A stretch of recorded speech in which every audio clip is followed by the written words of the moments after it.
大家好，我係有嗰句講嗰句嘅斜江莊園 Theo。今日一早起身就嚟到呢間喺東站附近嘅酒家，傾下啲工作醞釀緊一波大嘅改動。跟住呢，又到附近朋友嘅茶室坐咗下，傾咗兩個設計項目，仲食咗用料非常純正嘅抹茶軟雪糕，仲飲咗一服煎茶。本來想偷偷地嚟偷偷地走㗎，結果臨走之前仲俾老闆娘斷到正啊！晚飯嘅話去咗下位於桂麗酒店嘅廣寓軒。我今日呢餐呢，其實係嚟黐餐㗎，大概半個幾月之前啦。上海嘅粉絲朋友老登就話俾我聽，佢打算帶屋企人啦嚟廣州食翻幾間佢種草已久嘅餐廳。我順便俾咗少少建議，仲安排埋訂菜訂台嘅嘢。熱情有禮嘅老登仲邀請我同大佬一同前往添，訂咗一間淨菜價要求5位數嘅包間啦。呢餐飯嘅具體金額呢，我就唔透露啦，大家睇下菜式估一下啦。餐前涼菜一共安排咗6款㗎，松露撈起螺片、涼溪脆鱔、椒麻萵筍、椒麻鮑魚、脆醃黃瓜、糖漬百香果。比較有意思嘅係呢個百香果，選用嘅呢係佢嘅囊，醃製出咗酸甜脆爽嘅滋味，好鬼特別㗎，係我從來都未有過嘅體驗。黑毛豬叉燒拼冰燒3層肉，一鹹一甜一脆一軟，將豬肉呢個食材做出咗2種截然唔同嘅風味，相當唔錯。相比之下，真味葵園雞、黃剁椒蒸松葉蟹、陳村粉蒸波士頓龍蝦、紫薑香蔥醬牛展呢，就相對平庸咗少少啦。尤其係呢個放咗豆豉嚟調味嘅蒸龍蝦，呢個搭配呢真係有啲難理解。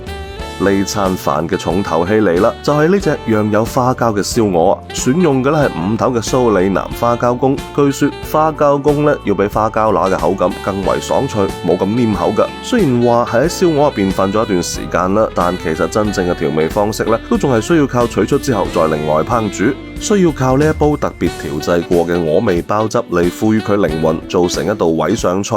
燒鵝比花膠更加好食噶，配嘅咧係一塊冇骨大皮嘅鵝胸肉，鵝皮微脆，充滿油脂。花膠咧除咗大同埋充滿膠質之外，其實值得認真品味嘅地方咧相當匱乏噶，係一道拍照價值大於品味價值嘅菜式。